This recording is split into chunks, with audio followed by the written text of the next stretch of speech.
Good morning and welcome everyone. Good I hope morning. you all are staying safe and healthy at home. This is your host for today, Dr. Anshika Agarwal, Vice President of CCAS, Council of Cosmetology and Aesthetic Science. So before introducing our speaker for today, I would like to throw some light on Dentren's career, preparing the dentist for a better tomorrow.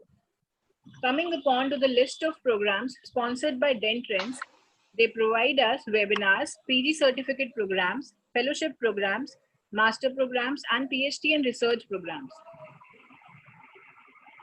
So, why you should choose Dentrends? Because all the programs are approved by concerned councils, which in turn are approved by Government of India.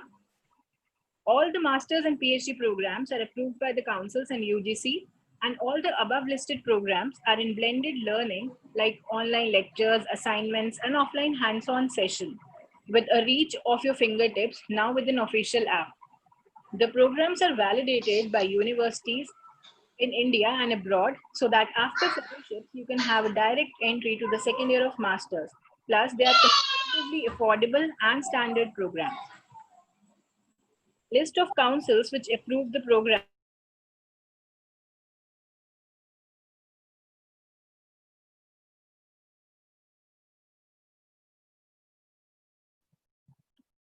Council of Accredited Forensic Odontologists, CCAS, Council of Cosmetology and Aesthetic Science, and OMICI is Oral Maxillofacial Implantology Council of India. New batches start every month for the various fellowship programs.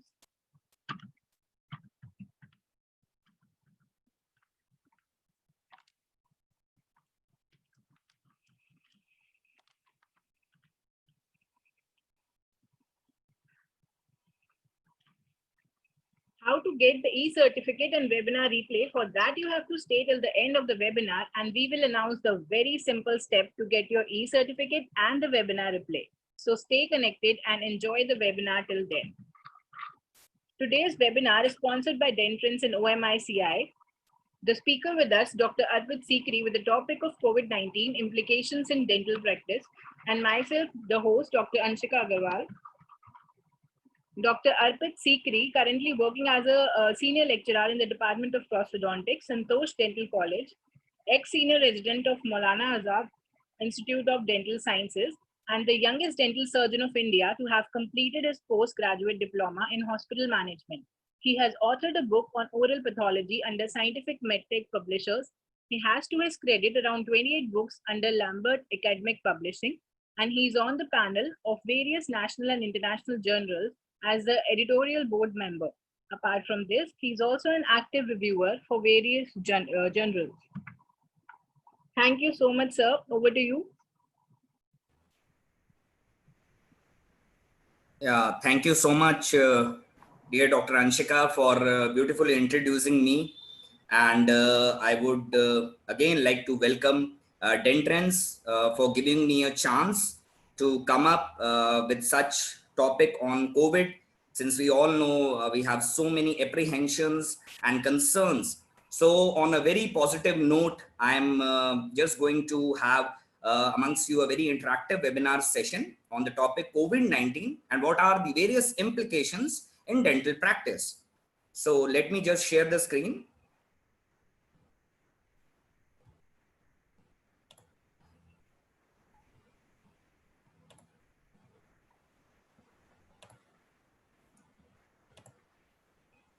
A very good morning, one and all, my seniors, my very dear friends in profession.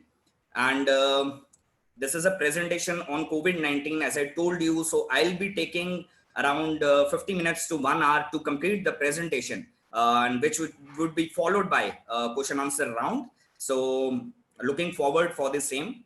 As Dr. Anshika told and introduced me, I'm Dr. Arpit Sikri, currently working as senior lecturer in the Department of Prosthodontics in Santosh University, that's in Ghaziabad.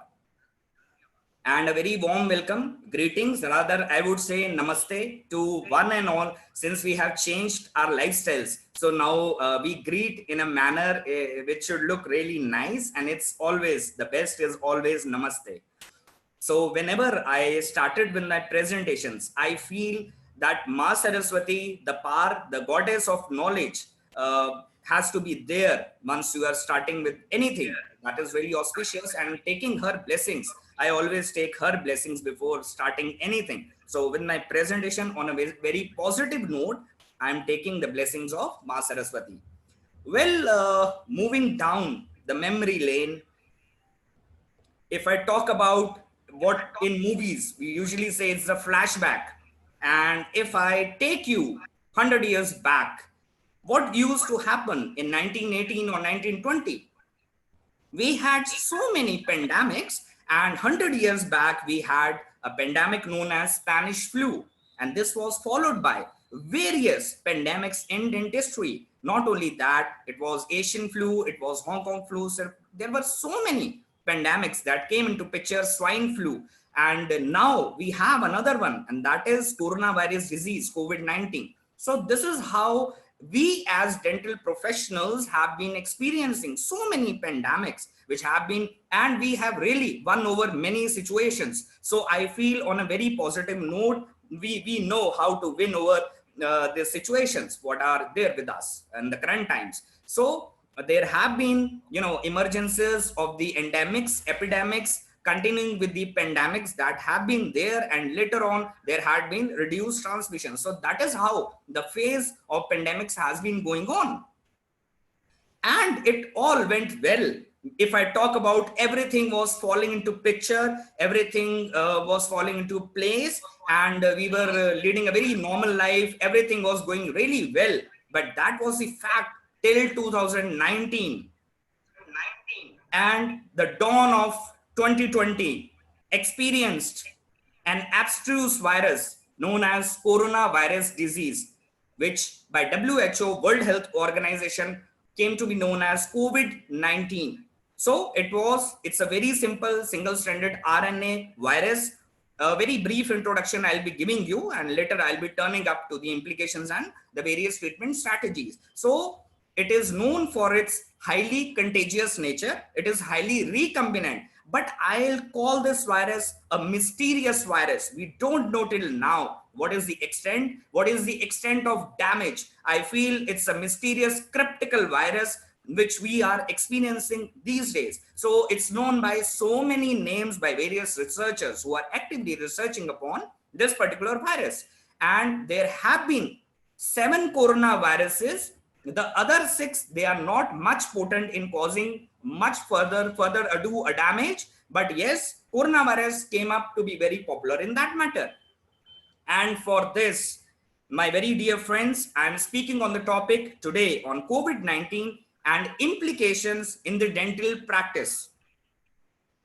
Well, I was reading few days back, I would call few months back, New York Times, and there was a beautiful article by The Economist. They say there is a black swan theory. Now, normally we say swan is always white. Now, why black swan? So black swan, they were saying that it's something which is going to be really unpredictable, which is really dangerous, or there is something, which is not very normal coming up in the future. So I was seeing that, yes, this black swan theory or the black swan context has been taken even when there was Spanish flu in the past. And yes, this theory has again been taken in association with COVID-19 as a pandemic. As I was talking to you about the other coronaviruses, we have 6 other coronavirus apart from the COVID-19, which is the 7th one, the most dangerous. So this is how the epidemiology, you all know, the virus has really devastated. It is really catalytic to see that this virus has really negatively impacted. And these are the testing times, these are the trying times, and you can see the recent data, how globally it has really caused a lot of havoc. And even in India, if I say it's the 3rd number today, the stats say it's on the 3rd number. Really, it's a tough situation, but yes, we'll curb up this situation. So if I talk about very briefly the pathogenesis, we know that there are certain S proteins. There are the spike proteins which have the passion, which have the probability to join, to merge, to attach to the ACE2 receptors, which are there on particularly and more commonly on the oral cavity, and even on the upper respiratory tract. So it has a lot of, you can say, affinity for the ACE2 receptors. And even I was reading that there was a huge cytokine storm. This was something very recent. If there are more cytokines which are coming up in the body, it can lead to much more organ damage or multiple adverse effects. So as we all know, the routes of transmission, particularly the respiratory droplets, yes, exactly, and even direct or the indirect contact, coughing, breathing, and most commonly the aerosol transmission, which are the droplet nuclei, which are very small, less than 5 micrometer in diameter. They have been very damaging as far as the dental profession is concerned. So I'll be taking in my subsequent slides about the aerosol and management. But yes, as far as the routes of transmission are concerned, aerosols, they make up a major contributory to the sources of spread. And this is how, from a susceptible individual to a healthy individual, it can be a cross contamination. And if I talk about the symptoms, I would say more flu-like symptoms which we experience, and generally earlier we used to say it is the pathognomic sign being the shortness of breath. But yes, I was really surprised that there are many CNS, central nervous system manifestations apart from there. Yesterday only a study came which says that in particularly in the female patients, there are problems with the masticatory muscle pain, with the facial pain. So this is how when the researchers are coming up with so much of research, they are experiencing so many symptoms which are coming up as soon as they are researching. And I was really shocked to note that yes, one of the rarest symptoms can be multi-organ involvement. So it can have a devastating effect on all the organs. Yes, it's one of the, can be a damage causing situation caused by COVID. This is how multi-organ damage can take place with the cytokine storm, which takes place very actively. So the phases generally is the viral phase, the pulmonary, and the inflammatory phase. So this is how the disease progresses and goes. And with the severity of the disease, there is one important factor known as R naught, which tells us about the viral particles. So if we have, various viral particles, it depends on the number of virus particles. So if we are, in touch with more viral particles, we have probability of getting the disease. And that too depends on a number of factors, which may be the comorbidity, which may be that you are immune to the disease. So viral particles do play an important picture, and based on that, we come up with the severity, which may be mild, moderate, or severe. So very important, as per the governmental regulations, we can see various diagnostic modalities have come up, which may be, and this also dental surgeons can perform, and that is the taking the nasopharyngeal swab from the most posterior part of the nasopharynx. We generally feel that there may be viral particles lodged, and through the nose, we can take the active viral particles. It can be through the oral cavity from the oropharynx, that is the oropharyngeal swab. And yes, definitely, my friends, saliva, it has always been the biomarker, the diagnostic fluid. I feel saliva is much non-invasive method, but till now, we need more active research to prove that yes, saliva has been an active biomarker, has been an active, diagnostic, specific diagnostic modality, particularly when we are talking in terms of COVID-19. Some of the collection devices for saliva, which you can see, and generally the reverse transcriptase polymerase chain reaction, RT-PCR, in conjunction with the quantitative RT-PCR is going very well. Once you are taking the swab, you have to send it to the lab for the PCR analysis. And there are much more diagnostic biomarkers. I was reading this study. I was really mesmerized to read the studies that apart from the signs, apart from the symptoms, you can look forward for the serological test, for the other tests to check on for the biomarkers, whether there is some increase or decrease, which would particularly furthermore tell you about the diagnostic modalities. And recently, very recently, rapid antigen test has been proposed by some of the state dental councils to be a part whenever you are doing patient. We always say, as per the Center of Disease Control, CDC, we always say that consider every patient a COVID patient. Even if you don't know the patient is asymptomatic, pre-symptomatic or symptomatic. So rapid antigen testing is coming up very well. Earlier it was not very good, but yes, now it is coming up very well to come up with the diagnostic data which is related to the IgG, IgM, and even now IgA. So this is, this is one of the very good tests going on. But this is my favorite. Yes, always we say the 3D technologies, they are doing really well and they are working the next level. So I feel whenever you are in doubt, you have to send the patient to the physician for any chest computed tomography, and there are certain low doses computed tomography which have really come up in the market. So the CT will show you the ground glass opacities from which you will come to know that yes, this patient particularly has some problem related to COVID. So this is how the phase goes in relation to CD. So I feel there has been a lot of havoc that has paralyzed the globe, as I was telling you about the epidemiology. And now everything has changed. Till 2019, we were really feeling good. We were really active. More or less, we were really fine. But then everything changed.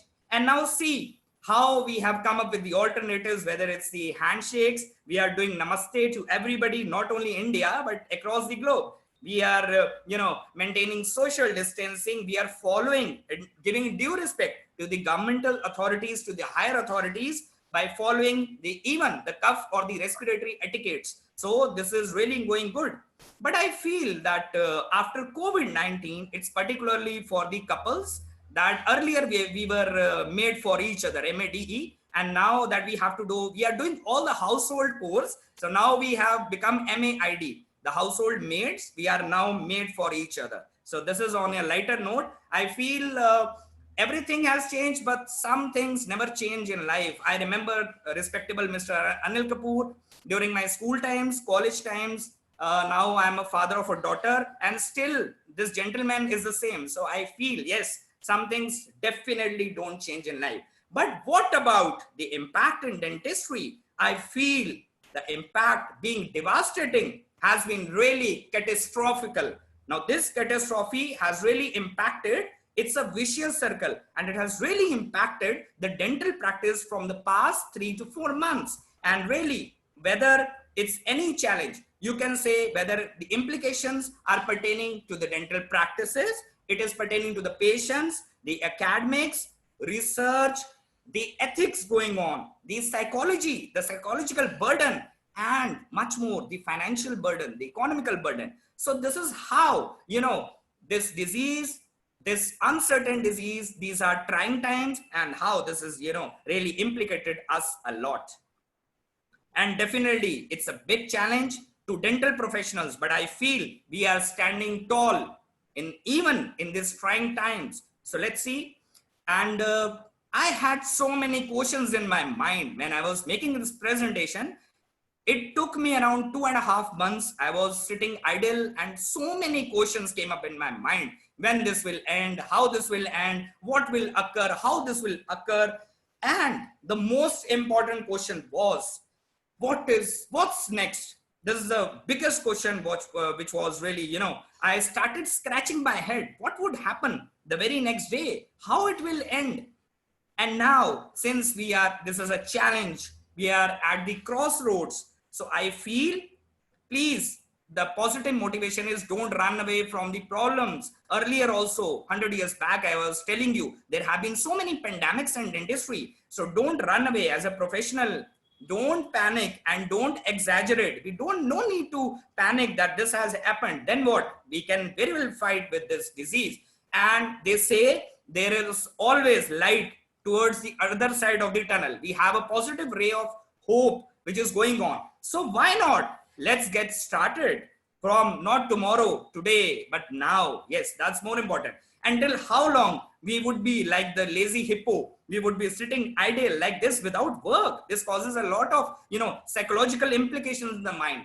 So most importantly, particularly, I know many of the dental surgeons, many of the dental practitioners have resorted to the normal clinical practices few days back or weeks back, but it's for all the professionals who are yet to start their practice in the new normal situation. So let's learn to walk before you can run. You have to be really cautious and you have to follow this orange signal before you are resorting to the normal clinical practices. And definitely this presentation, I feel, would be a game changer when you listen to it to combat the battle of COVID going on. So let us strategize. What can be the action plans? How, as a dental professional, what can we come up? What can be the outcome? So when we strategize in a way, I feel there have been many guidelines. There have been so many guidelines which have been confusing, and with due respect to CDC, OSHA, ICMR, WHO, IDA, DCI, so many associations, they are perfectly coming up with the guidelines. So I tried to, jot down the guidelines in the best possible manner. So whenever we have a patient, we have to screen the patient. The best possible thing, we have to ask questions from the patient as to have the strategizing plan is best possibly. In this situation, if you want to avoid face-to-face consultations, the best method is always the telephonic consultations or the teledentistry. So let me explain you, teledentistry has been a wonderful approach during these tough times, wherein we are really, we are refreshing our relationships. We are reconnected with our, relatives, with friends, and more too, with our patients who are really psychologically disturbed. So that is how I tell you my experience. There are many, I am a prosthodontist by profession, and there are many geriatric patients, and they do call me up, and even this is a mutual relationship just to, have a concern, a consideration. So this is how we are refreshing the relationships. We are also asking on day-to-day basis about the patient's health, whether there is any travel history or patient is normal, there is no problem at all. So this is how the telephonic dentistry, which is again different from the telemedicine. And there are although certain ethical and other challenges which are there. But yes, the telescreening is going really wonderfully well as one of the themes for marketing also. So this is how even in these tough times, you are connected beautifully to your patients and to your near and dear ones. So this is how the workflow goes. And even once you have done with the telescreening, which is quite different from telemedicine, although we have guidelines for telemedicine, but till now we have drafted the guidelines to the Dental Council, and till now we don't have any guidelines for teledentistry. So this was some chunk of the slides which I could come up to in relation to the teledentistry approaches which is going on. This is wonderfully well teleconsultation approaches which are going. So yes, definitely you are talking on phone with your patient, and we have beautiful digital media with us in the form of Facebook, WhatsApp, Instagram, blah blah. There are so many tools which are available with you. So I feel as a record, even as far as the emails are concerned, you can even be in touch with your patients. Your patients can tell you or may call you that doc, I am having pain, I am having some problem with my third molars, it's really offending, it's really hurting me a lot. And there can be problems with the oral mucosal lesions. So always tell your patients to have a pic that should be a beautiful pic click with the extraoral or the lateral views, every view, and the intraoral views too. Nowadays we have beautiful telephones and cameras, Androids available with us. And definitely on emails, you can go, even if you feel that you are not gauging the image, you can have a video call. That is all allowed. You can have a video call with your patient. So this is how beautifully the approaches of teledentistry is going on. We can even have many associations are coming up with the awareness posters. You must have seen in the government institutes or other private institutes with the awareness. So we need to aware our fellow dental surgeons. Apart from that, our fellow patients need to be more aware regarding this. Our neighborhood, our households, everybody needs to be aware regarding it. So once you are into your clinical practice, if you have resumed your practice, I feel there needs to be some awareness posters with you. And definitely this was what we were following, the four-handed dentistry we were doing in the earlier times. This is what we are already doing. So resorting this thing, and please take care. Once you have assistants, you have receptionists, you have other workers. So they are your supporting hands. They are your helping hands. So do help them. It's not that you don't have to give them PPE or you have to, you say, okay, he or she is just an assistant. We are ultimately, we are human beings and we should understand the situation.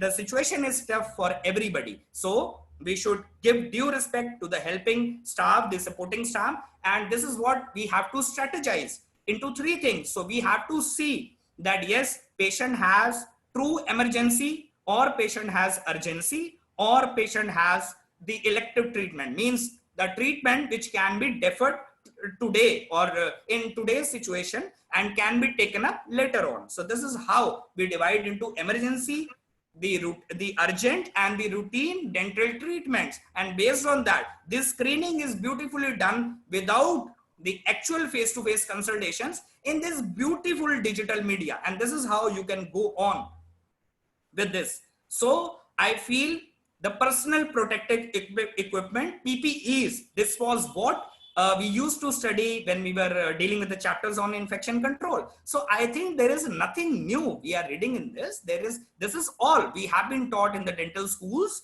and this is how we have so many components of PPE. The major thing being that we have to, give full consideration how to don, the donning and doffing. So donning as well as doffing is given beautifully as per the guidelines of the Center of Disease Control. This is how we go ahead with the donning. I'm not going much into details because the presentation is too long and this is something beyond the scope of this presentation.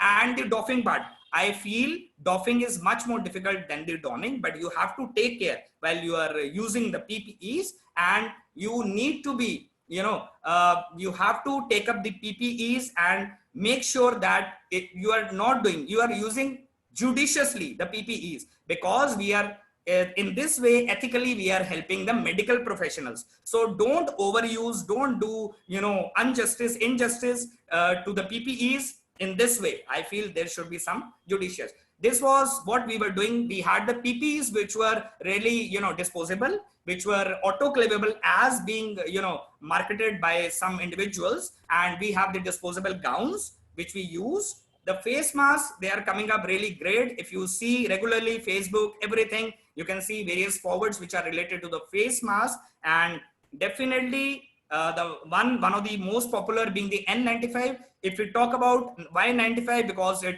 filters about 95% of the particulate air and very efficiently, and this forms a very beautiful seal. And the 3-ply mask, which we were routinely using as far as the diagnosis and treatment plan is concerned. This was something, the powdered air purifying respirators. There are so many respirators which are available, but I am of the opinion that if you are, if you know how to wear N95 mask, if you do the testing, if you do the leakage test, if you know, and definitely if you respect in that matter, I feel there is no need of any respirator. Generally the FFP2, that is the filter face piece 2, or the N95 will do the best. And always check for certification of the mask, whether it is from NIOSH or from CE certification. They should be certified from various agencies. And this is how the masks can be divided as far as the filter capacity is concerned. There are 3 types: FFP1, 2 and 3. So we have N95, N99 and N100 mask with us. Generally, as advocated by the authorities, the FFP2 or N95 is the best possible or available mask with us. So we need to use the mask. And this was just for your knowledge, how we classify the mask as per the NIOSH classification, which can be not resistant to oil, can be resistant, or can be strongly resistant to oil. This is how the classification goes. But very important, in some studies, I could gauge that N95 mask, they give you around about 99% of the protection, as far as more than the cloth mask, which is only 67%, and surgical mask, which is 75%. So this is the importance of the mask, which routinely the government authorities are telling you to use the same. And this is how. And make sure you don't exaggerate. Don't use 2 masks, 3 masks, or 5 masks. This is because when you increase the number of masks over N95, the carbon retention increases. So you have more of carbon dioxide, you have more retention of carbon, which causes hypercarbia, and you have less saturation of oxygen. So your SpO2 decreases, and your mind gets blocked. What is happening? It's all because of the hypoxia which is going on. So make sure 1 is enough, over which you are obviously having a face shield. So this is how you are having a face shield on the right, over the N95 mask, which will definitely, stay away or stay protected from any aerosols or splatter. We were using the spectacles or the glasses, but I feel there were certain situations, rather most of the situations, where there were concerns which were related to the fogging of the glasses. So that is how the face shields came up into picture, and that is how you can, one of the components of PPE, you can use that particularly to avoid any splatter, any procedure you are doing, even when the patient is talking to you. Every time when you are dealing with anybody, whether it's a patient or not, I feel the face shields, they are definitely the solution for you. You should always wear a face shield when you are particularly into a communication with anybody. And very important, rubber dam isolation. It has been advocated that rubber dams being used into dentistry, they reduce more than 70% of the aerosol transmissions. But the only thing is, my concern or my predicament is that majority of us as a dental surgeons, if we are trained in endodontics or conservative, we know how to manage the rubber dam. The rubber dam application now in this testing times has been very very important. So as far as possible, we must learn how to go for the rubber dam preparation, rubber dam, we have to isolate with the rubber dam, and that's very important to prevent again any aerosol transmission. The radiographs, now particularly we are more into the extraoral radiographs and very much less into the intraoral radiographs. So you must have seen the sensors, the intraoral sensors. Whenever we are keeping inside the mouth, there are chances that patient may cough or may have a gag reflex. So this will lead to more aerosols generated in the environment. And this is how we have to avoid the intraoral radiographs. In some situations we have to go for, but then we need to have a double or a triple barrier over the intraoral sensors to prevent again any cross contamination. And as we all know, we have gloves like latex, latex free, nitrile, vinyl. There are so many surgical gloves, medical utility gloves. But I feel at this point of time, always using a nitrile glove, you can use a single layer because it has a pore size which is quite much more than the virus. So I feel they have a very good wetting properties. You can use hand rubs over the nitrile gloves, and there are less allergenic issues. So it's very comfortable. It is less, allergenic, and you can have better wetting characteristics, and it tears also very less as compared to latex. So I am just advocating that nitrile gloves are much better in these tough times. As far as the hand hygiene is concerned, I feel this is really important. This is what we have been seeing, and WHO also documents that you need to properly hand wash. Now, some people, they are of the dilemma that why hand wash? Why can't we use the alcohol hand rubs which are there in the market with maybe 70% of the ethyl alcohol? Why not that? I feel when you are hand washing, it's always good. So regularly, or you should make sure that you are hand washing and giving adequate time. That should be 40 to 60 seconds. And even you can use hand rubs which are alcohol based. So the duration of procedures can be kept from 20 to 30 seconds. So your hands, keep a very good hand hygiene. Either you are treating the patient or not. But generally, whenever you feel like, but don't exaggerate. The objective is not to panic and exaggerate, but to take care of yourself. I feel the overshoe covers. Now in North India, generally we have a very less practice of, we say remove the shoes. But in South India, hats off to the South Indian people that they have the practice of, removing the shoes and chappal before they enter into the house. So the only idea is that is all compared to the traditional times, the Hindu tradition, what they used to do, and they used to do because to remove any infection, bacteria, viruses which are coming up with the shoes. So that is how the practices of removing the shoes outside the clinic is very important. You can do that and go forward. The head caps or the overhead covers, again, this is just to protect you, not to give any chance to the virus to come in. And very important, you have this thermal screening. Now, generally thermal screening, I would say, is just for mass detection. Now you have so many people coming up as a community, they are coming up and you can just diagnose them. But this is not a very specific diagnosis. You can just see, you can have in your operatory, you can have at home. They can be the non-contact forehead thermometers, or they can be the ear thermometers. So this is how we can just check through the infrared rays about the temperature which is going on and screening the patient for the same. The pulse oximetry, very important. You can have this as a very important inventory. So pulse oximetry, I was reading a beautiful article on this, that you always use middle finger for checking the pulse oximetry. Now, whenever in doubt, supposedly you are checking the saturation of oxygen, PO2, SpO2, and it comes out to be less than maybe 95 mm of Hg. So this raises your concern and you feel, okay, this patient needs to be sent to the physician, or you come forward for more diagnostic modalities. So this is how, if you have pulse oximetry, you can check yours also. But make sure that the SpO2, generally when you are giving longer appointments, generally the SpO2 tends to decrease, the oxygen saturation tends to decrease. So this is how deep breathing, yoga and meditation, I feel they are doing well. And even if you do that, your oxygen saturation drastically improves. The waiting area, maintaining all the guidelines which are related to social distancing. The operatory preparation, yes, very important. This is again what we used to do in the earlier times. The operatory, we used to disinfect, we used to sanitize, nothing new in it. Surface decontamination using hypochlorite. Now in these times, uncertain times, the hypochlorite is doing really well. We are using bleaching powder, we are using 1% sodium hypochlorite to clean the household, to clean the instruments which are there in the operatory, and even we are cleaning the whole operatory with that. So it is again doing wonders. And even we were in a doubt that yes, there has been a surface related transmission from COVID. So we are always decontaminating the frequently touched or the minimally touched surfaces, again with the possibly detergent solutions or all those agents which are available. The ventilation, very important. We need to have a negative pressure. Earlier it used to be a positive pressure one, but nowadays we are planning to have a negative pressure rooms with all exhaust fans. The ventilation needs to be really proper because of the rationale that any aerosols generated in the environment, they should go away, they should pass away, because they are really potent. They remain in the environment for around 3 hours and more than that.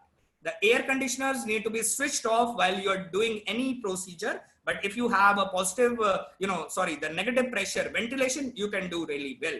And very important, this is what we are doing as far as the legalities are concerned. So always take informed consent before you are doing. Tomorrow patient will tell, okay, I turned up in your clinic and I got COVID because of you. So always get your informed consent signed from the patient. And that's very important. This is available freely on the Google and other portals. So this is how you can frame your informed consent also, and you can come up with the same.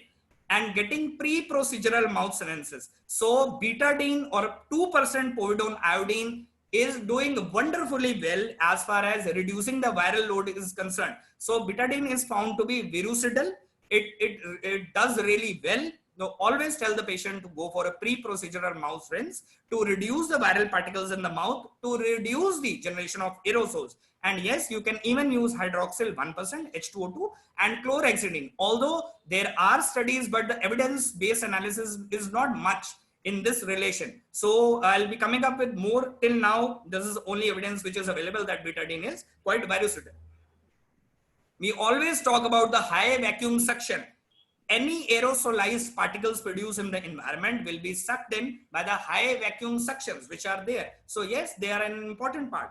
HEPA filters, high efficiency particulate air filters, they are standalone filters which are available, which start from HEPA 10, 11, 12, 13 and 14. Now HEPA 13 and 14 have been advocated to clean up to 99.7% and maybe 99.97%, but 0.3 microns, it cannot percolate. So this is what has been advocated, and HEPA filters generally, if you don't have in your operatory, I feel there is no problem at all, because CDC doesn't recommend the HEPA filters. If you have, then it's good. If you don't have, again, it's good. No problem at all. Some air purifiers has been advocated, the standalone ones to purify, and ultraviolet C. So UVC chambers, again, at a height generally we keep it at a height. So they have been found out to be really germicidal in action. So this is how, if you have in the operatory, it's good, but otherwise there is no recommendation of any UVC or ion generators.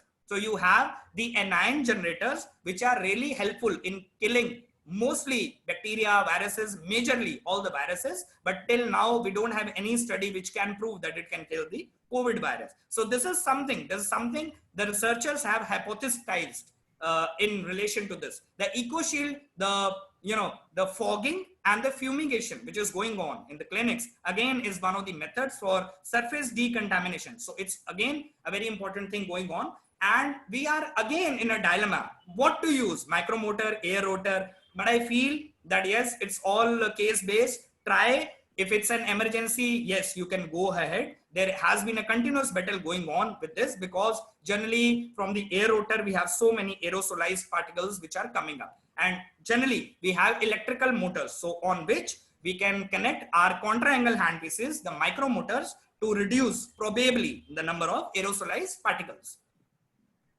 And this was what OSHA, Occupational Safety Health Administration, have already told us, to use anti-retraction walls. So to prevent any backflow of any, from the saliva, we have all the microbes. So it has a unidirectional wall. So it would not go beyond, backwards into the waterline, into the DUL waterline which is there. And even you have to clean the waterlines with the help of sodium hypochlorite. So it would be a good chance for us. Anti-retractional walls have been used from, when OSHA gave the guideline. So there is nothing new. We are already using that. And yes, friends, aerosols, they are always, they are a matter of concern, because majorly into our dental practice, we have been using aerosolized particles, aerosols. So they become definitely a matter of concern from cough, from sneeze, and these particles, they may come up and they may be evacuated at a distance of 6 meters. So that's again a matter of concern, and they remain in air. So there are two types: the small droplet nuclei, which are less than 5 micrometer, due to buoyant forces, which are more than the gravitational forces, they remain suspended in air. And this can be, I was reading a beautiful article which says that yes, they may remain suspended for up to 8 hours. So it is a matter of concern. And another study says it can be up to 12 hours. So you need to be really cautious when you are dealing with the aerosols. And there are large particles which, due to the gravitational force, remain suspended on the surfaces. So yes, for dental purposes and practitioners, aerosols, they are quite notorious, and they have surface stability. They can be on a metal surface, plastic surface, it can be on all the surfaces. So make sure that yes, you are dealing well with the aerosols. So there are certain procedures which you can use. There are certain modalities which with which we can reduce the number of aerosol particles. The aerosol reduction procedures, as per the authorities, as per even Ministry of Health and Family Welfare, they have come up with beautiful guidelines through which we can use an evacuation coop, and there is a canopy. So we can make a shield, we can make a box of aerosol, and this was what has been done for the patients who are coming up for the gastrointestinal endoscopic procedures. So that is, the situation is the same for them also. So this was which was tried for the robotic patients on the typodont.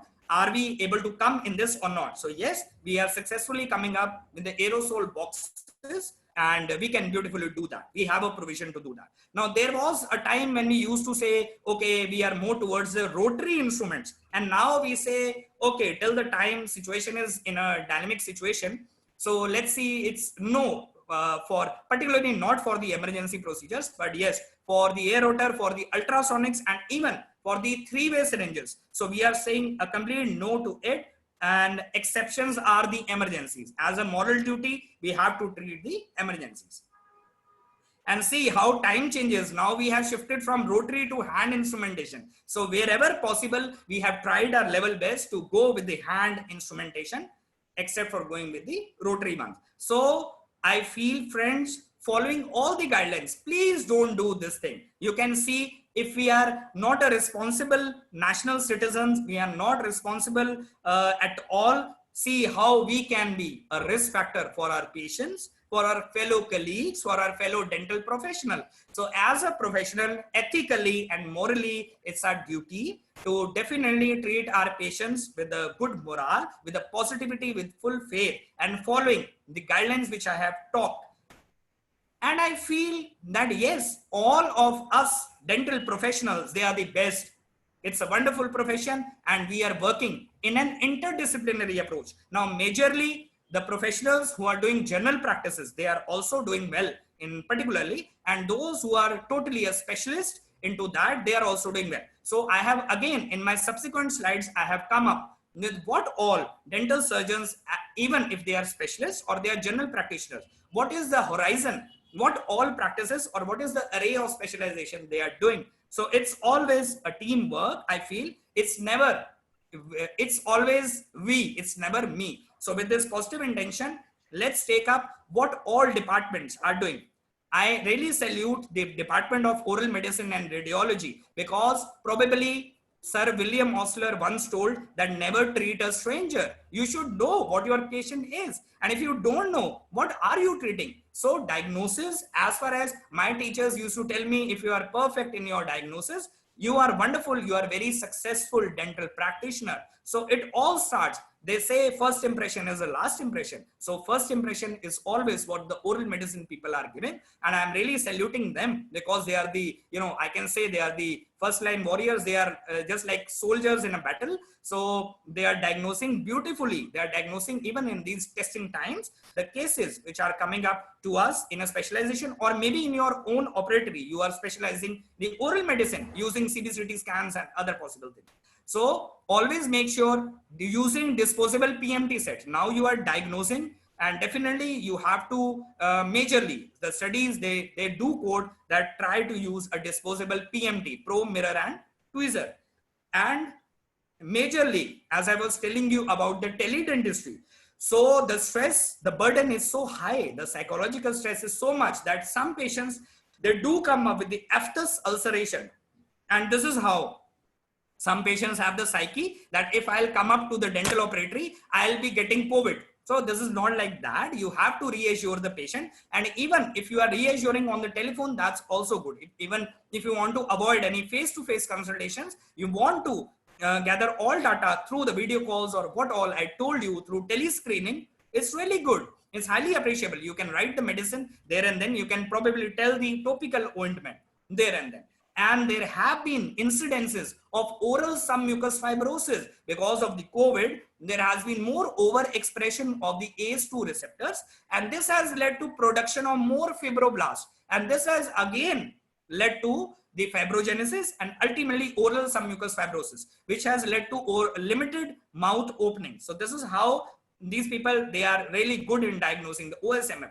And as I told you, avoid any intraoral radiographic procedures, resort to orthopentomogram and the best CBCT, cone beam computed tomography. If you have the provision, go ahead with this. That's really wonderful innovation as far as the diagnostic modalities are concerned. And do teleradiology. So you have, you have images with you. This is all the feature of computer aided designing. You are doing the diagnosis with the help of that. And majority, the practitioners who have this innovation with them, they are particularly doing this for detection of various kinds of disorders.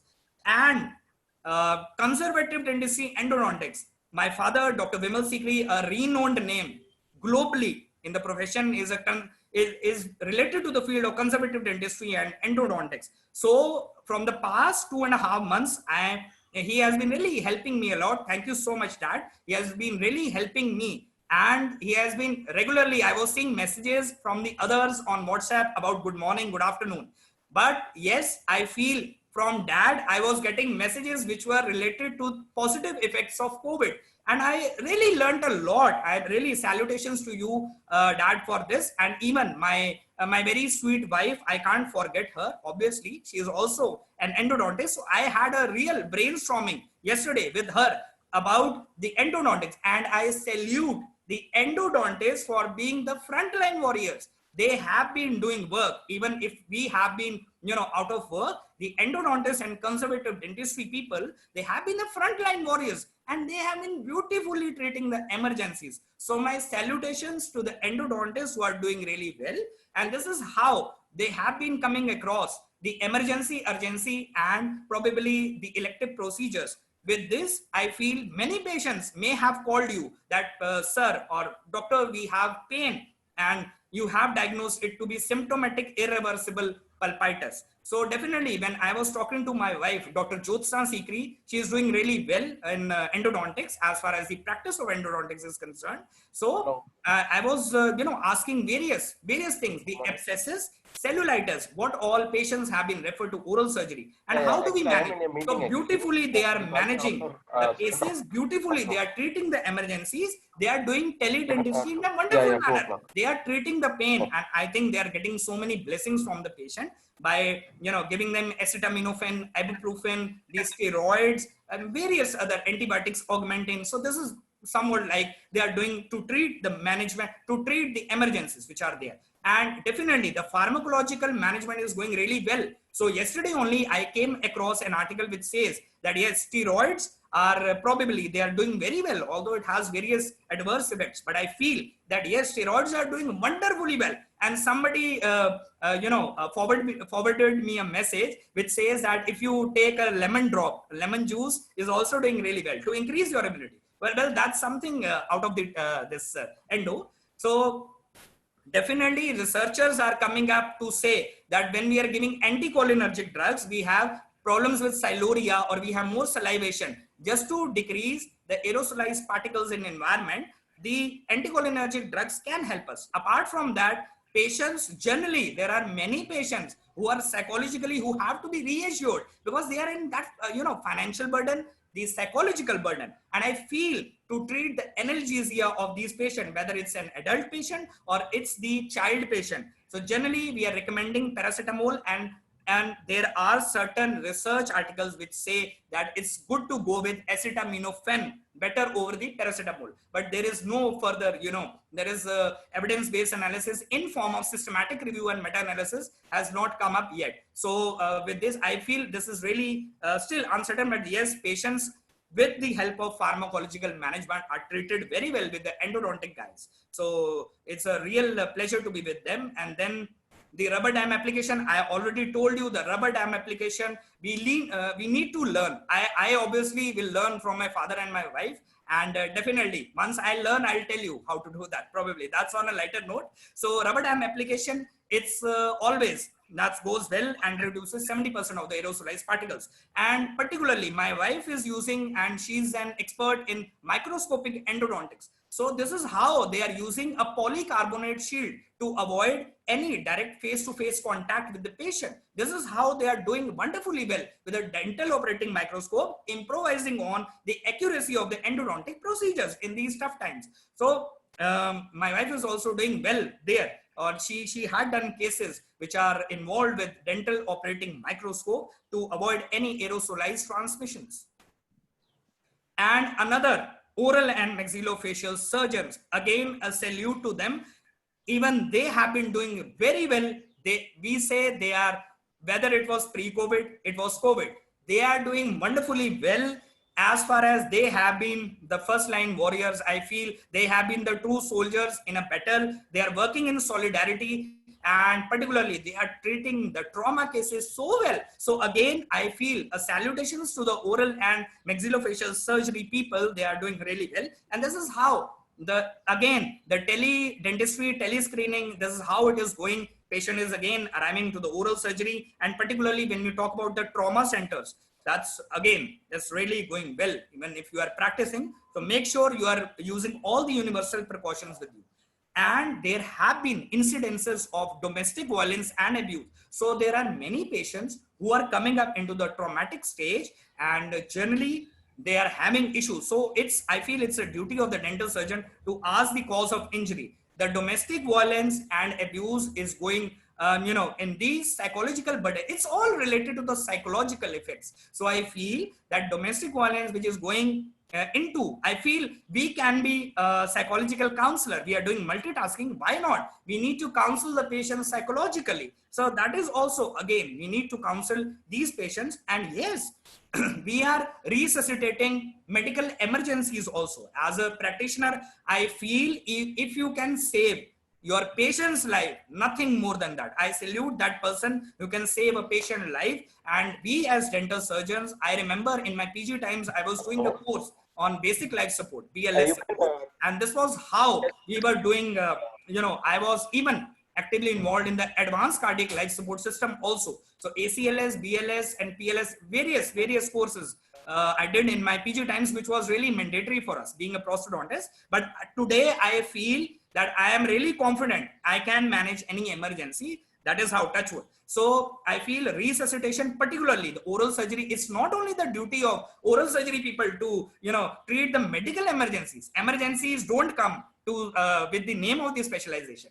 So even if you are a general practitioner, you should know how to deal with the medical emergencies, and particularly in the COVID times, when you have another burden with you like COVID, you should know how to go for the medical emergencies.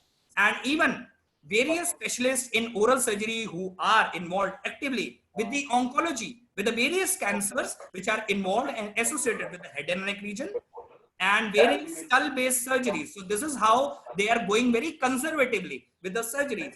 Even somebody told me that yes, even if you are going with the impaction, so if you have some impacted tooth which is really paining, which is aching, and it is really it is causing swelling, it becomes ultimately an emergency. So this is how the oral surgery people, they are going not with the cautery and not with the surgical handpieces to avoid any aerosols in the environment.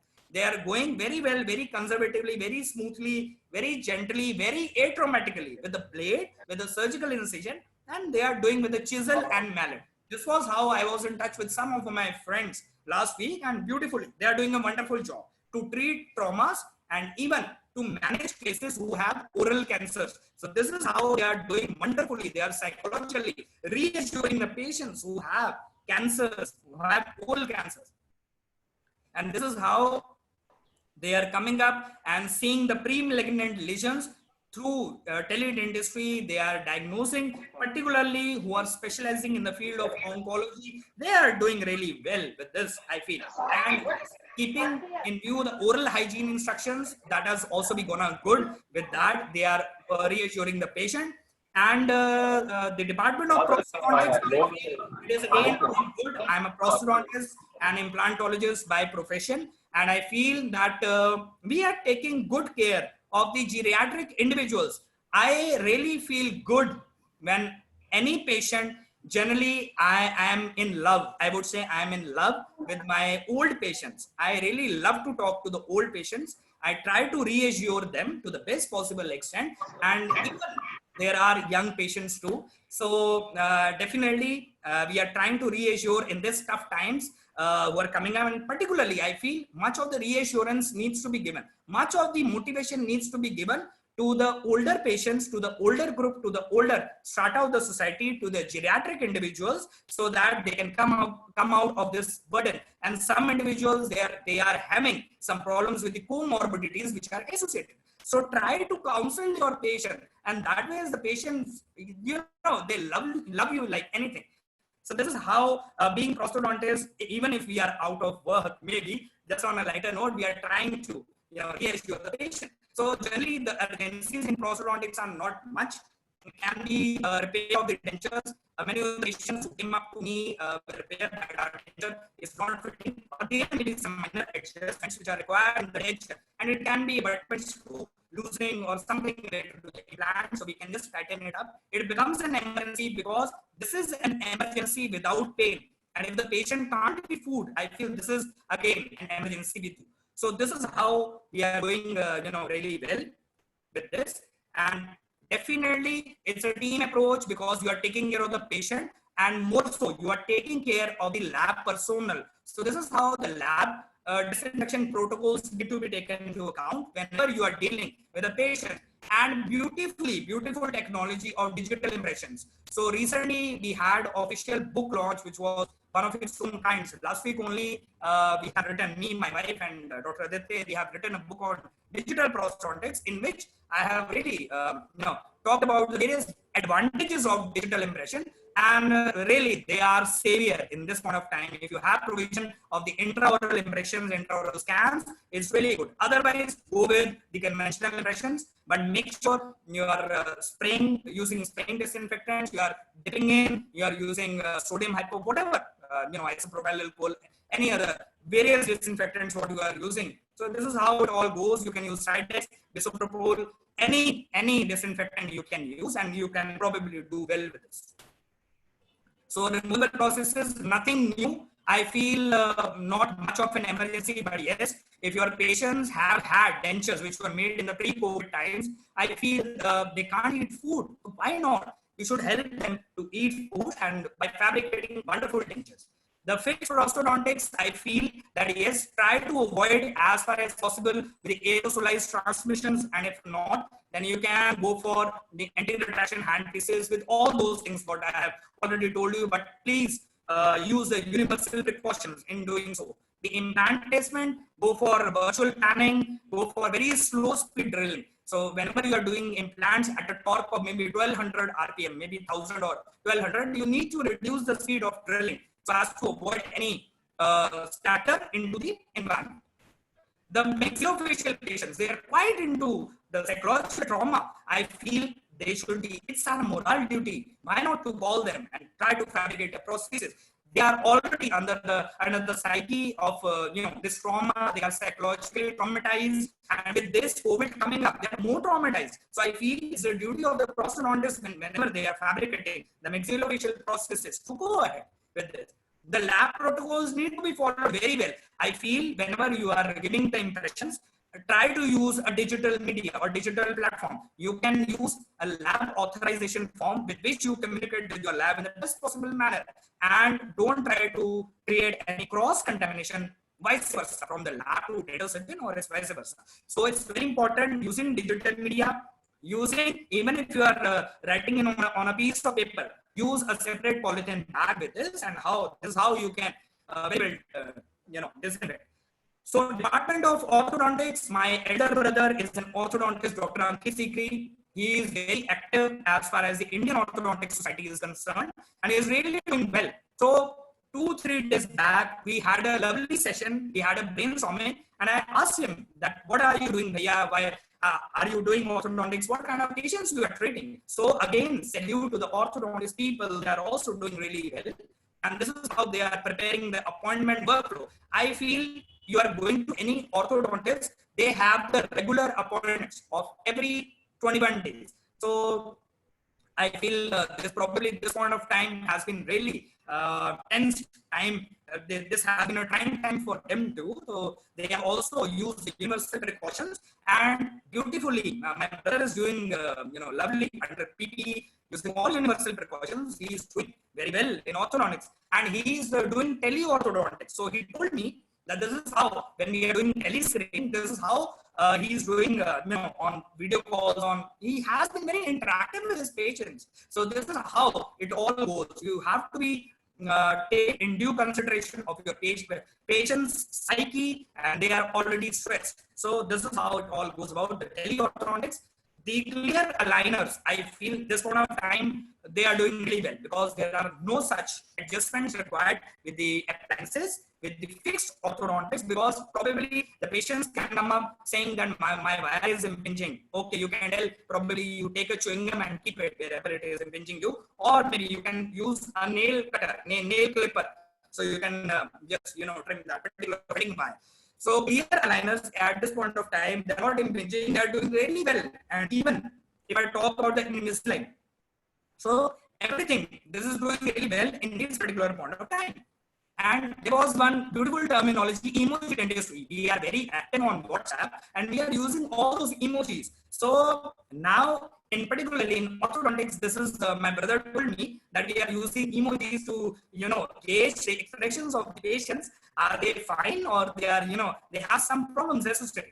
So they are basically, it's the time of the digital media. We are, all becoming techno savvy. So this is how the practice of orthodontics is going on. The pedodontics, my bhabhi, Dr. Anupriya Sikri, she's again doing wonderfully well as far as the patients are concerned. Right now also she was on a patient. I had a call with her. So I told her, I asked, there was again a brainstorming going on.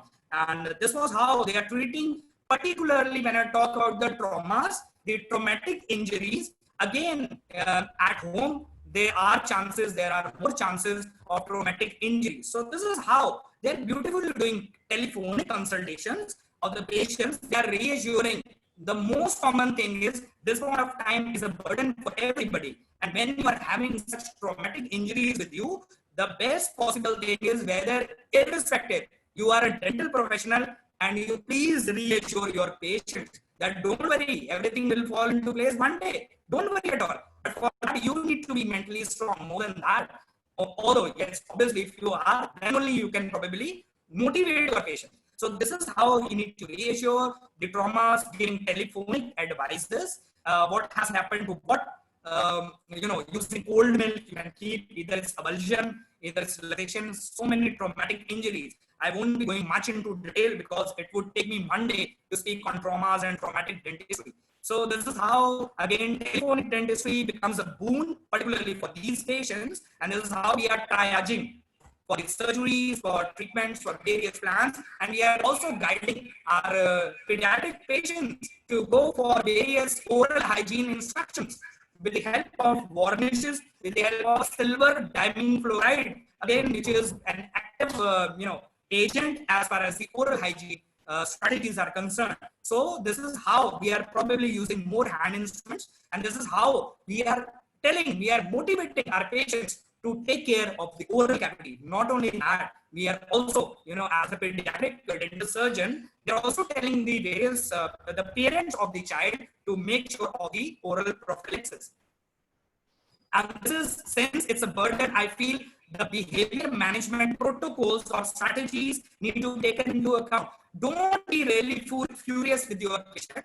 Don't get even agitated with your pedo patient. So you should truly respect the patients. They have the psyche. They are totally burdened up with these notorious COVID. So we need to perform, and particularly due respect to the special care, special needs, child with special needs. They need more psychological reassurance. So try as a dental surgeon, even if you are not into the practice of special care dentistry, try even you have in your contact, anybody in your contact whom you find that he or she is probably a special care child, a special needs child, you should actually psychologically counsel that particular child. I feel not only dentistry, we should move more into the psychological field. So Department of Periodontics, again, they are doing wonderfully well. My mother, Dr. Poonam Sikri, she is doing wonderfully well as far as gum surgeries, gums and periodontics is concerned. She is more into implantology now, and she is doing really well under the effect of universal precautions. She is again practicing and totally into practice. So again, I had lot many ideas were coming into my mind. So this was what I discussed with my mom regarding. So it was a beautiful thought which I wanted to share with you. If your eyes are the window to your soul, then your mouth is a mirror of your health. So periodontitis, since we are stressed up, the patients, they are stressed up. Many of the patients, I came to know that they are not performing the oral prophylaxis because they are totally overburdened with the stress. So this may lead to periodontitis, and periodontitis or periodontal problems are totally linked with the systemic disorders, which you can see. So there are various such systemic manifestations, and particularly if you are comorbid, periodontitis and COVID is more prone to particularly these patients. So make sure what all periodontal therapies we are not using ultrasonic scalers because it leads to more emission of the aerosol particles. So we are doing what? We are using hand instrumentation in the form of supragingival scaler and subgingival curettes. So this is how we are actively, reinforcing, reassuring the patients to go for the oral hygiene, oral health prophylaxis, which is going on. Again, they can have some, some problems with the oral cancers. This is how, and there was a beautiful article which says that yes, periodontal pockets can they be the reservoir for virus? Because in the earlier times, there were isolation of the previous viruses from the periodontal pockets. So this is how we can aid the gingival crevicular fluid, GCF, will soon going to become a non-invasive biomarker. So this is how using or taking a sample for GCF would be definitely coming up a strategy for COVID sampling or COVID diagnosis. And even my friends in oral pathology, I have a book on oral pathology and forensic odontology. We have Dr. Venkatesh, a very pioneer dental surgeon in the field of forensic odontology, and probably he gave me various autopsy recommendations.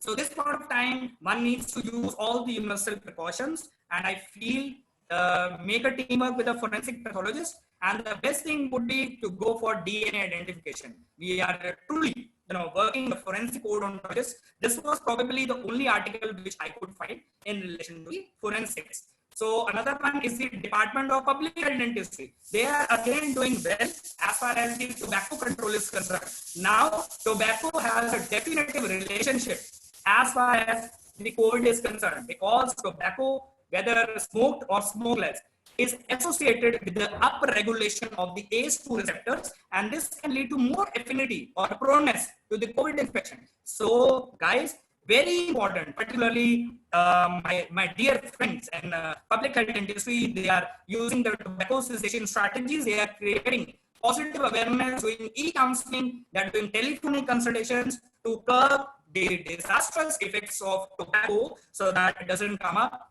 to COVID. So this is how they are creating positive awareness to quit tobacco. This was going in the pre-COVID times, again, very well, but now it has increased. So hats off to the people who are engaged in public health industry.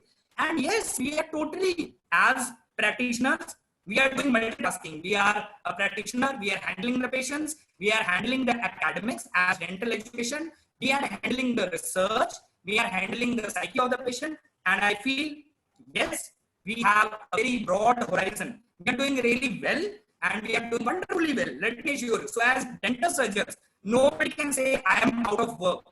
I don't feel like. So I feel we have so much to learn. The problem lies here, the psyche. If we have a positive psyche, we can go very well. So as far as the academics is concerned, I feel we have been into online education to our students. Many of my dear students are here also, and we have been actively indulging in the online education. Although this is a need of the hour and there is nothing, this is just an alternative to the actual classroom programs going on.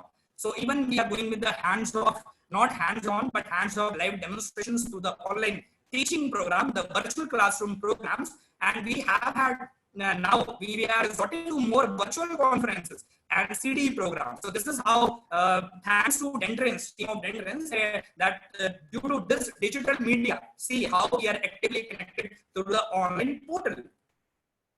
And so much of active research going on. I was very actively seeing that various researchers, they are coming up with research projects which are related to COVID, and even various ICMR projects, research fellows, they are doing wonderfully well as far as the research is involved. I feel that yes, research has to be taken into account. And definitely, I am also into research, and there have been so many articles. There have been so many articles which are going on as far as research is concerned. So I feel there has been a lot of controversy because there have been so many confusing guidelines which are going on. And I feel that yes, very soon we'll come up with more level of evidences in the form of systematic reviews and meta-analysis. So yes, I was seeing one of my friends is in London, UK, and he was telling me that probably how multitasking we are doing as dental surgeons. We are doing a number of things in England, and that is how even the Dental Council of India, the authority, thanks to them, that they have furthermore improved and broadened the horizon, our array of working. So we are taking up screening, sampling, more such psychologically counseling of the patients, which I told you. So see, we have so much to do. We are not out of work, and we have so much to do. We are really overburdened with the work and not with COVID. So I feel what can be the futuristic recommendations or considerations? I feel that we have talked about the regenerative therapies, the mesenchymal stem cells. They are actively, working with the regeneration and repair of the tissues. So this is how studies have been going on in treating the COVID patients with the help of this mesenchymal stem cells.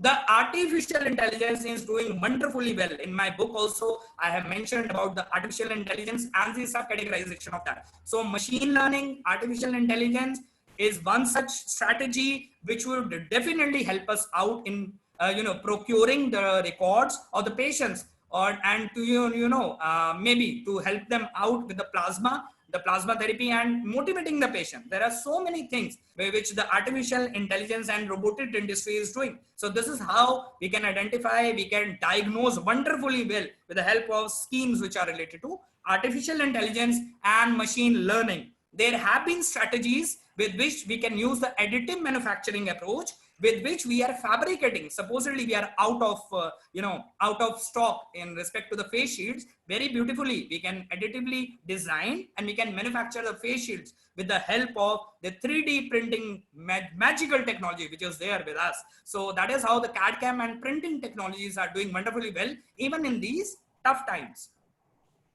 So let me conclude the session with positive take home, or what are the takeaways. I feel there have been pandemics. I started with the note on pandemics. So there have been pandemics. We had seen Spanish flu, swine flu, hepatitis, HIV, so many, etc., etc. So have we shut down dentistry? We are still doing dentistry. And this is how even COVID is there. We have to learn to live with it. But yes, life is very important. Please use universal precautions, giving due respect to that. We have to use, and you won't be out of work or short of work. You are doing really well. I must assure you, each and every professional is doing well.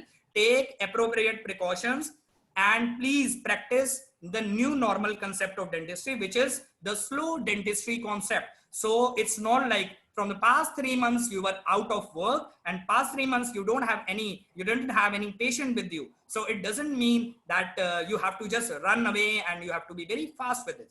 And very important, I feel we should help the medical professionals also and use the PPEs very judiciously, so that in cases of emergency times or life severe situations, we can probably help one-to-one the IT professionals, the medical professionals with the PPEs. We should do that. And please don't panic, exaggerate with the situation. I feel that yes, we need to be mentally very strong. Please mentally be very stable.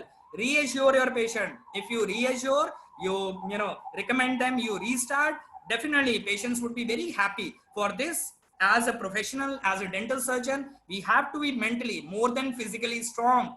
The mental strength is more important, I feel. And it's always a teamwork. I salute each and every dental professional, dental student, everybody who is associated with the beautiful field of dentistry, not only in India, but in the globe, that they are doing really well. And they are helping in these tough times. They are helping patients, they're helping the students, researchers, everybody to come up from these testing times. And beautifully, we are the best and we will remain the best. So dentistry has a lot more scope, and we are totally, we are overburdened with the work. Yes, definitely. So with this, I would say a pinch of prevention is worth a pound of cure. Try to, life is very important. Take adequate preventive methods. It's very important to have a cure. And I feel much studies will be coming up in this regard. And let's reset and reboot our life. Let's come up. It's always a long way to go. I feel it's a tough phase. It's tough phase, not only for us, it's for everyone. It's a long way to go. It's just a phase. It will pass on. And let's, as responsible citizens of India, and as responsible, national citizens, I feel we are very humane and moral. It's our moral duty to serve the society. Let's be kind to the society and come up. Please help the society. In that matter, let us start, not later, next, tomorrow, later. Let us start now. We should be flowing positively like a river. And yes, I just wanted to, tell you something about, this was my recent publication on COVID in the international reputed journal. So I wrote with some of my friends and my wife how to turn calamity into opportunity. So this is how, this is same. If you want to have this, you can go, the DOI number, everything is written over here. And this is a journal. And some of the books my father has written, in case you need to have a detailed insight on the radiographic, on the restorative procedure, the the disinfection protocols. We have dental radiology, we have indirect restorations, we have textbook of conservative and restorative dentistry, and endodontic protocols. Yes, endodontics. We are the we are the first line warriors, and this is the best book ever in the world. The Essentials of Endodontics. Salute to you, Dad, and even my mother has written a book on public health dentistry. In case you want to read about the tobacco control, I feel is beautifully given over there. This was what I have written 2-3 years back on oral pathology, and this was again a book which covers some aspects on exfoliative cytology diagnosis, very well given over there. So if you want to have a look on that, you please, I'll be sharing a link with you.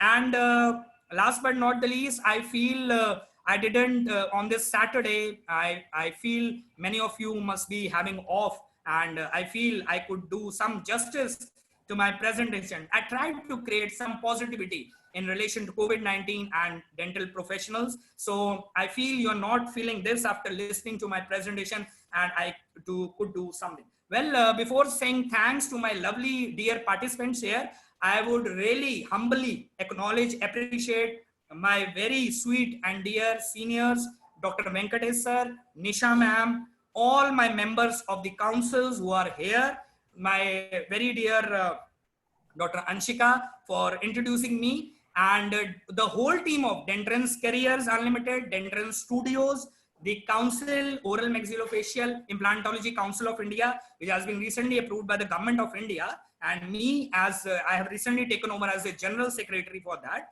So without them, I feel thanks is a very small word for them.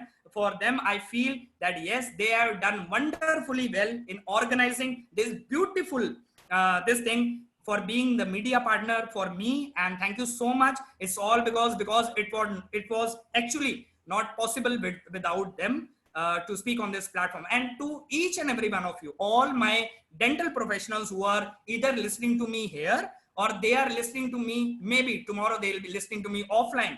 So probably I'll be sharing a link with you once I get it. So I'm thankful to each and everyone for please sparing time with me and coming up and listening to me, and that too very patiently. So probably, yes, I'm really thankful to one and all dental practitioners, my family, parents, almighty being, yes, obviously, and my teachers. It's my teachers. Obviously, what I am today is all because of the parents and teachers. Teachers are my second, parents. We always say that, but I feel, yes, my teachers is my teachings of my teachers, that I am sitting in front of you and I could actually, pass on some kind of knowledge with you, whatever I have. So thank you so much once again, the whole team of Dentrance, all the members of the other councils also, whether it is cosmetology, whether it is the CAFO, CCAS, everybody, you have made this possible. I'm really thankful from the core of my heart, with a positive message that please stay safe,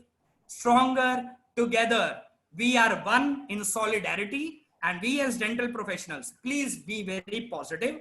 Don't say that we can't do anything. We are just dental surgeons. I feel we have a lot of plethora of dental work which we can do. So why not? Why to take it very negative way? So please stay as one. It's not me, it's we. I'm really thankful to you all, because if you are present here, I was able to speak and I was able to present. So thanks for the encouragement, guys. You have given me. Stay very positive, prosperous, happy in life.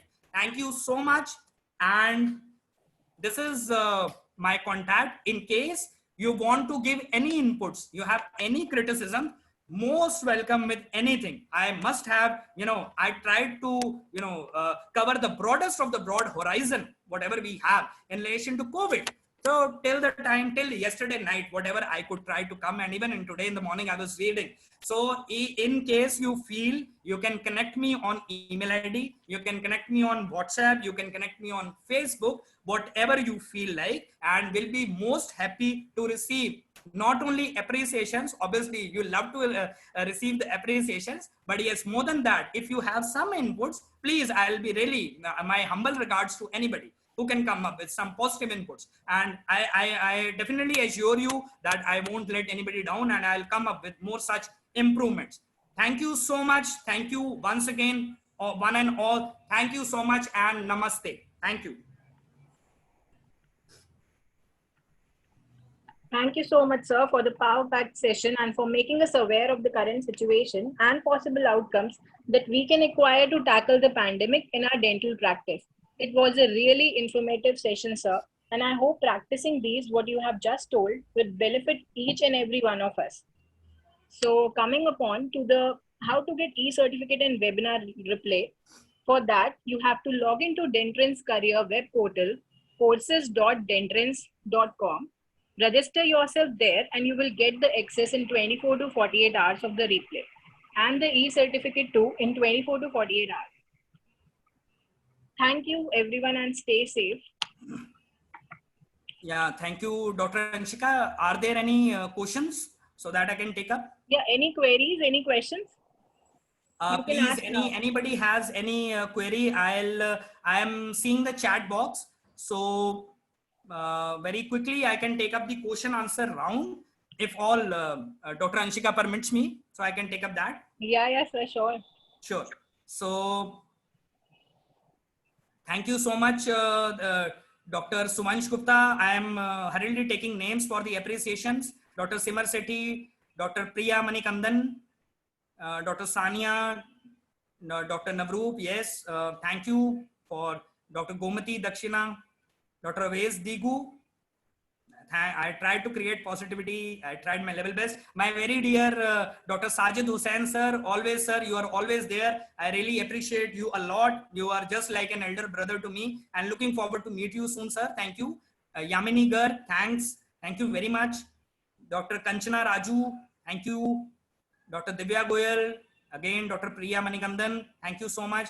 Dr. Sanket from Faridabad, yes, thank you so much, dear. Dr. Harshita, Principal sir from GDC Alappuzha, thank you so much, sir, for coming. Due respect to you, please, thank you so much for coming here. Dr. Sania, thank you. Dr. Mohammed Maruf Hussain, thank you so much.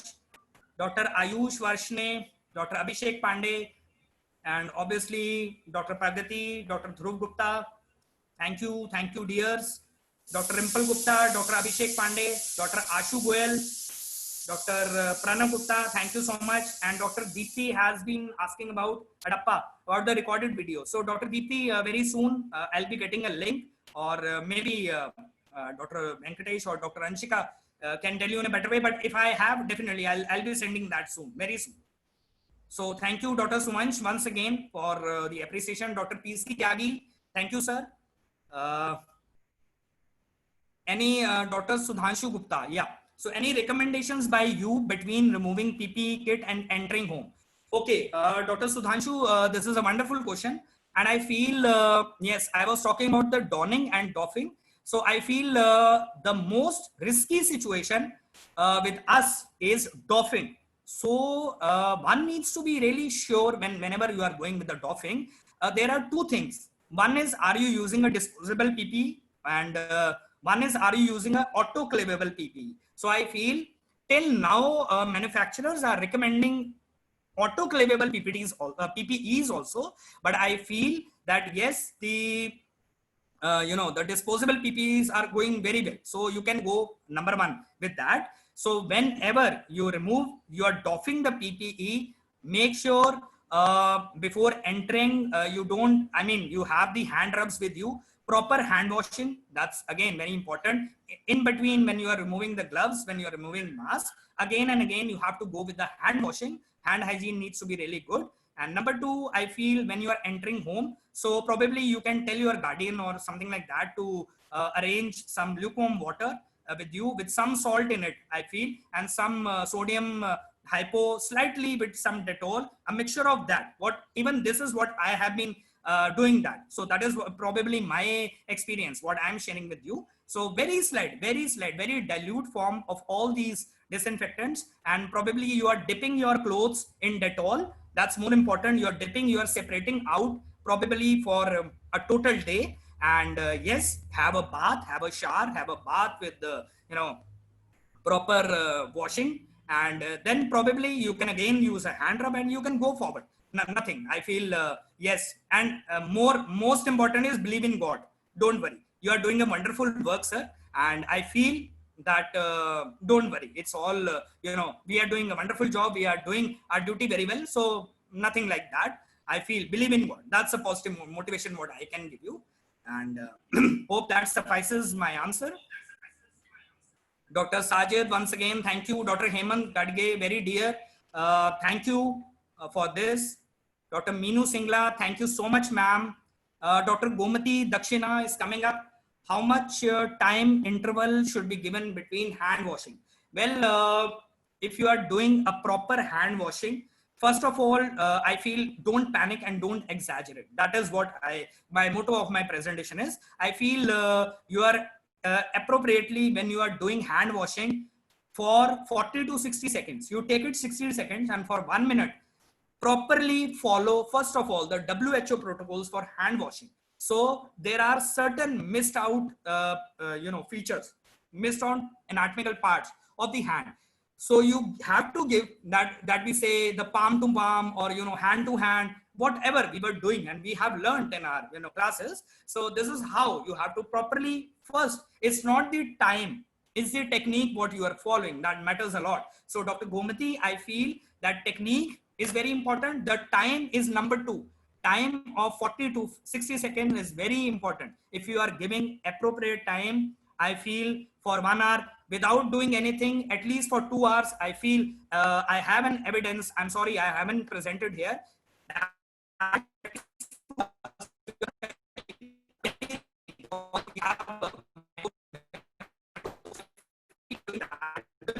For 2 hours, you're not touching and handling anything. You're not doing any practice. So it suffices. In between, you can go for a hand rub. But more than the hand rub, you have to, give full consideration to the technique and time for the hand washing strategies. So you can go ahead with the WHO strategies. In case you want, I'll send you a link also. I'll send you the CDC protocols also. I have protocols of almost every, higher agencies with me, and with which they are, focusing more on the hand washing practices. So this is how technique and time, and again, believe in God. That is more important what I can say. Thank you so much, Dr. Gomati. Hope this suffices my answer. Dr. Methili Patak, thank you so much, ma'am. Dr. Abhishek, thank you. Dr. Abhishek Pujari, Dr. Abhishek Pandey, Dr. Archana Devi, Dr. Rasika, thank you so much. Dr. Ankur Seni, thank you. Dr. Manisha, thank you, ma'am. We'll try to come up with the same, thing with you. And again, Dr. Gomati, thank you once again, because this is a question. If same alcohol-based hand sanitizer is used frequently, will there be resistance? Yes, Dr. Gomati. One thing is, don't totally, recline on the hand sanitizers or hand rubs. The alcohol hand sanitizers contain around more than 67 to 70% of either ethyl alcohol or isopropyl alcohol. Nowadays, I was that one day, 2-3 days back, I had gone outside to buy some groceries and I was seeing one sanitizer just for my knowledge.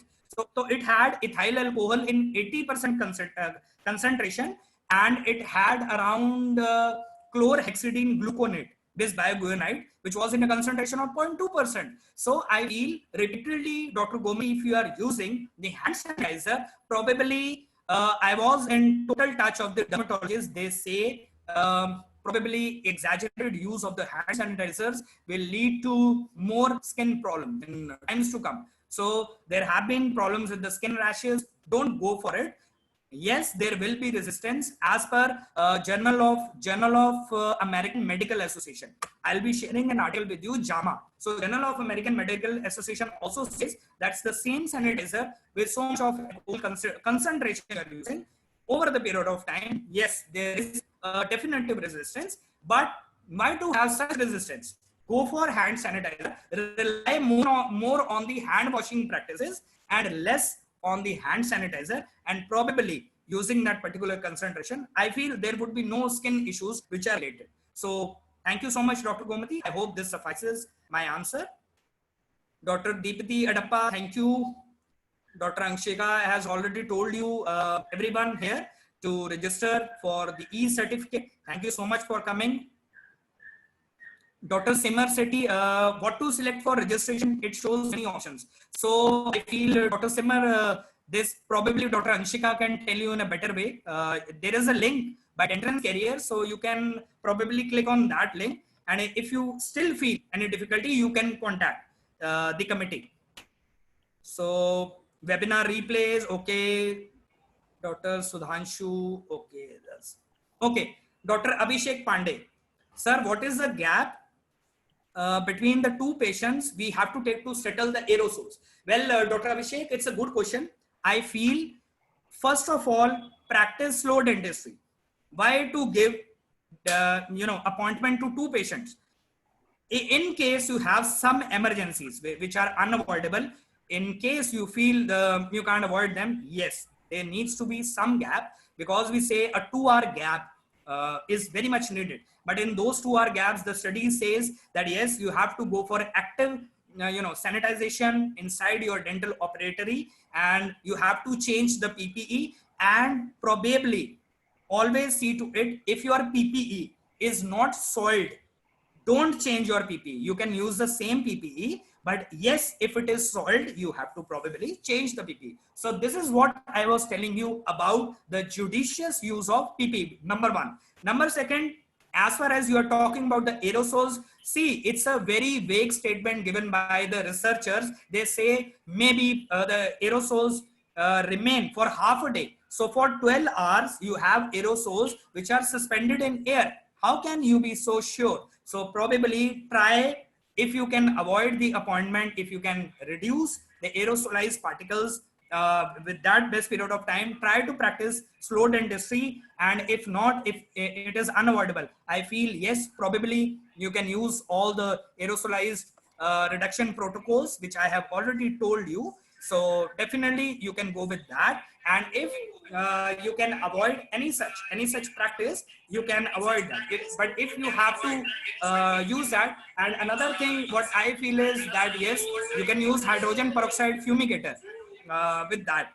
You can go ahead, but there are again issues with that, I feel, because it has formaldehyde, and it has been found that formaldehyde is quite carcinogenic. So I feel that yes, more such recommendations are coming up for settling down the aerosols. You can use a canopy, you can use a if you have a box, well, that box is made up of plexiglass, plexiform glass and polycarbonate. So this is very active, very resistant to the tear and other things. I feel you can go ahead with this, and with this rest, leave everything to God. Thank you. Thank you, Dr. Abhishek. Hope that suffices my answer. And once again, just wait a minute. Okay, Dr. Asika, thank you. Dr. Suhail Abdullah Nuruddin, thank you so much, sir. Dr. Namneet Sharma, thank you so much. Yes, the message, I feel everyone has taken the message of not running away and saving life also, and with due respect, particularly, you have to see all those things. Dr. Priya Manikandan, sir, what are the precautions like, or particularly check like post-COVID for setting up a clinic? Well, Dr. Priya, with the positive hope, not to exaggerate and panic. I feel, Dr. Priya, if you are planning to open up the operatory, I feel don't go for any more, don't exaggerate of going up with so much of, inventory and something like that. If you are having sufficient ventilation, if you are having proper exhaust fans, negative pressure, don't go for any restructure. And if you have a practice, no need to go for exaggerated restructural changes into your operator. I feel this time you need to be really much concerned with the patients and something like that. There are financial implications, and I feel I would not suggest you, okay, buy EcoShield, buy the the aerosolized extraoral devices and something like that, buy the HEPA filters. and definitely like that. So I feel that post COVID, definitely we are very uncertain when this gonna go away. We are not certain. Nobody is certain that when the COVID will go away. But yes, only thing is using all universal precautions. You are using PPE in the judicious manner. Don't overuse the mask because your mind gets blocked because of the hypertension of carbon and hypoxemia. So it's very important. Practice slow dentistry gradually. It's always a gradual process, tough phase for everyone. So I feel that with this, yeah, you need to, even you are setting up a clinic, you need to have a very good inventory, what all sorts of things what we used to have in the pre-COVID times. Nothing. I feel more respect to the strategies which are in collaboration with the disinfection protocols. So that ways you need to maintain a proper disinfection. But I feel even in the pre-COVID times we were maintaining the decontamination or setting up the decontamination or the disinfection protocols. We were already doing that. So I feel nothing more exaggeration of what we are doing. You plan up and I wish you all the best if you are opening a clinic. Thank you so much. That's really great, and wishing you all the best for that. Hope you do really well in your life for all the future endeavors. And Dr. Priyanka, thank you so much. I feel that suffices my answer. Dr. Sajid Hussain, many of us trying to get certificate, not able to log in. Dr. Sajid, I'll probably connect you to Dr. Anshika or Dr. Venkatesh for that matter, because they know probably the marketing, this thing. So probably you will be getting one. I assure you, don't worry about that, sir. Sorry for the same, and definitely you will be getting one. If not, then I'll be sending you a link for the same. Yeah, I assure you that. Thank you so much. So till now, no more questions, and I feel anybody has any, by chance, any question or anything not understood, I feel, so I can probably explain that. If you feel like, even you, if you can give me some inputs, I'll be really happy. So anything else required you feel, I'll be really grateful, or else you can also contact me. Dr. Ajan, thank you so much for coming and gracing the occasion. Thank you.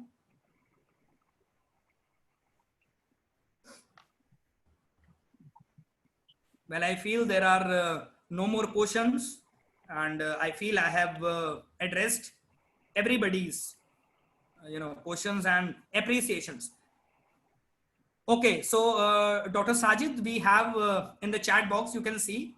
So you have to log into courses.dentrance.com and register, and webinar replays will be there. So this replay, you can just have a look on that, and probably you will be getting a certificate for the same. Thank you so much, Dentrance Careers, for explaining in a wonderful way. So it's for everyone. Thank you so much, sir. Thank you. Yeah. Thank you so much, Dr. Anshika. And I think there are no more questions. So if you want to just propose a vote of thanks, you can do that. Thank you. Thank you so much, everyone.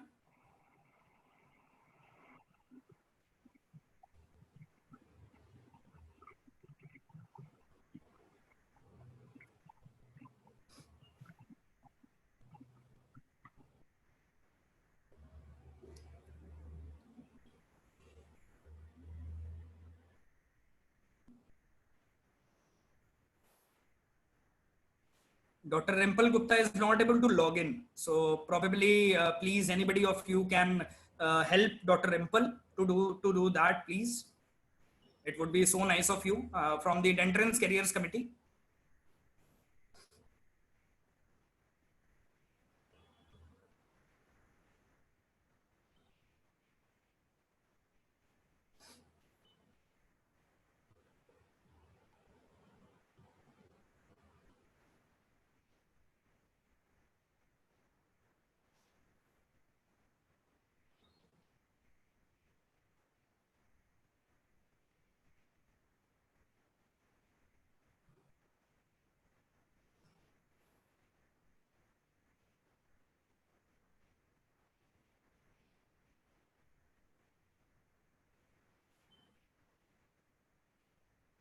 So there may be some congestion from the Dentrance Careers from the website. So no worries. Thank you, Dr. Sajid. Sir, no, don't worry. You will be getting a certificate today. I assure you for that. Don't worry, sir. And thank you for coming, for gracing the occasion, sir. I'm really thankful to you, really grateful. With due respect, thank you, sir, for coming here.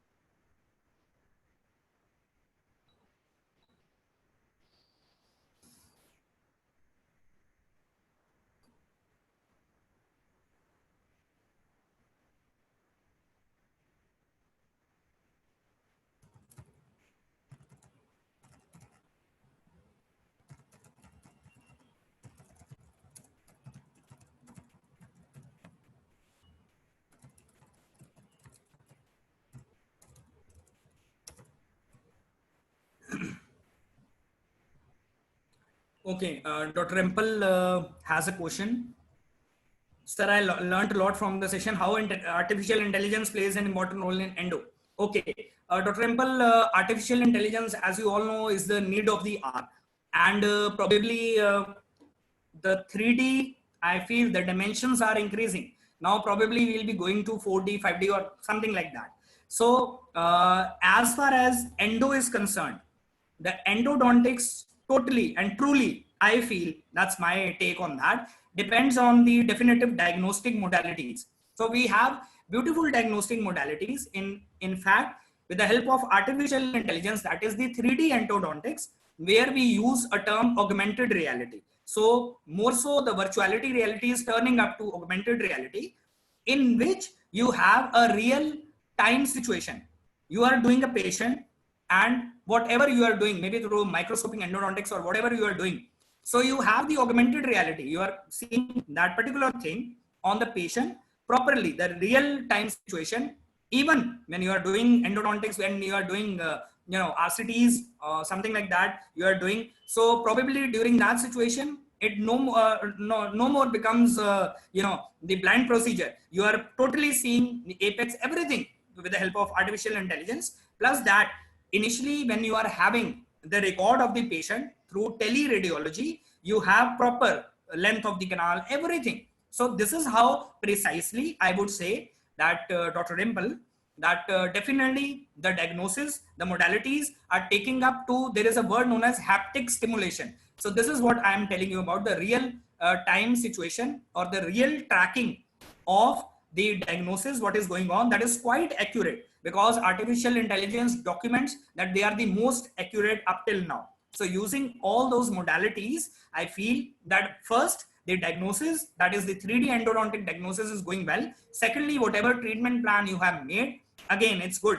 And the very second or the third time, the follow-up of the patient is beautifully monitored. So again, if there is some flaw due to your treatment or something like that, so I feel the artificial intelligence, the very next or the third time, can tell you in a probable manner that this was the patient who came up maybe last week or 3-4 days back. So it can track the situation. And again, if you are in dilemma or if you are in a confusing state, what you can do is, again, you can come up over to give a more accurate treatment to the patient. So the main thing is goes and revolves around the augmented reality, the real time or tracking situation, and the haptic stimulation which is going on. I recently wrote a book on digital prostho in which I have covered a part of it. If you want me, I can share a beautiful article on artificial intelligence and its role in endodontics. Thank you so much, Dr. Empel. I hope that suffices my answer.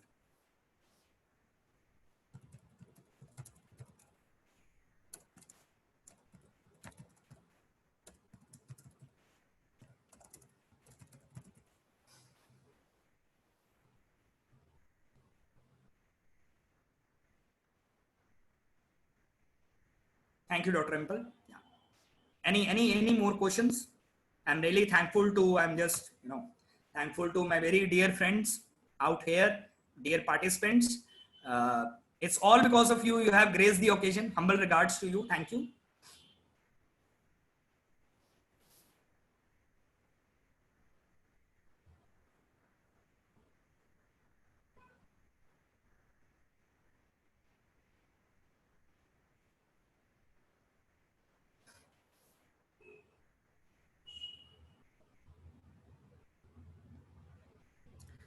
Dr. Priya Manikandan, okay. You were so patient in clarifying the doubts. Thank you so much. Thank you, Dr. Priya. And of course, if you have any question, anything, any doubt in near future also, you have the contact details. My contact details, you can ask me. Thank you.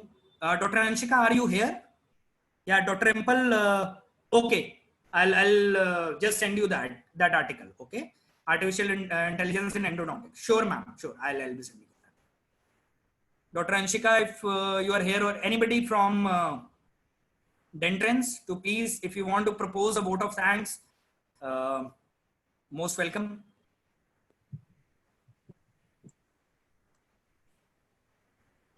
Yeah, Dr. Arpit. Yes, sir. Sir.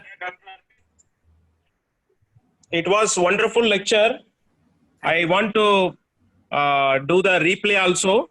once it is uploaded in the official portal of Dentrans, Okay, sir. and we have to circulate to the whole world, not only to the dental world, Thank you, sir. so that the outer world should know what the dental community is doing and burning their midnight oils and prepare such a wonderful presentation. Thank you, And I be the part of Dentrans community. I am very much grateful and proud of you for giving this presentation to the world. Thank you, sir. So definitely we will take it to the world. Thanks for your presentation and the participation. At one point of time, we could not accommodate more members. It was the house was full actually. It crossed 100. So probably next time we can arrange larger seats so that we can accommodate more people. And on behalf of Dentrans, I want to underline these kind of webinars. This is the necessity today. We have to meet ourselves in a passion like this. And I think everybody registered will get the updates regularly. And whatever the programs, whether it will be free program or paid program, we will be sending them notifications. And don't forget to download the app also. We have Android application developed. So in the Google Play Store, it is available in the name of Dentrans Careers. All this we are making to get better connectivity so that in the absence of physical contact, we should connect each other through this platform called Dentrans. And thank you for giving this wonderful name. Thank you. Thank you, sir. Thank you so much. Thank you.